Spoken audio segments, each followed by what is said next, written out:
مسیح یسوع کے بار برکت اور فتح و نام آپ سب کی سلامتی ہو۔ خداوند کا شکر ہو، خداوند کی تعریف ہو، خداوند کی تمجید ہو۔ خداوند آپ سب کے ساتھ ہو، خداوند آپ سب کو برکت دے اور کثرت سے برکت دے، آمین۔ آئیے عزیزو، آج صبح ہم خداوند کے زندہ پاک کلام سے پڑھیں گے لوکا کی انجیل، اس کا 6واں باب۔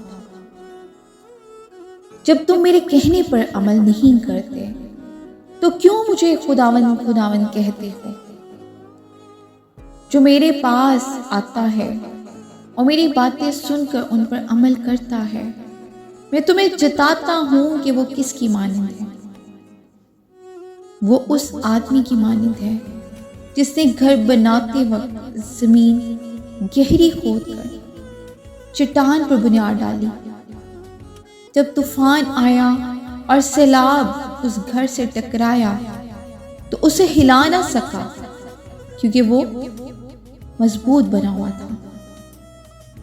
لیکن جو سن کر عمل میں نہیں لاتا وہ اس آدمی کی مانند ہے جس نے زمین پر گھر کو بے بنیاد بنایا۔ جب سیلاب اس پر زور سے آیا تو وہ فی الفور گر پڑا اور وہ گھر بالکل برباد ہوا۔ آمین۔ خداوند کے زندہ پاک کلام کے پڑھے اور سنے جانے میں اس کی برکت ہو، خداوند کا شکر ہو۔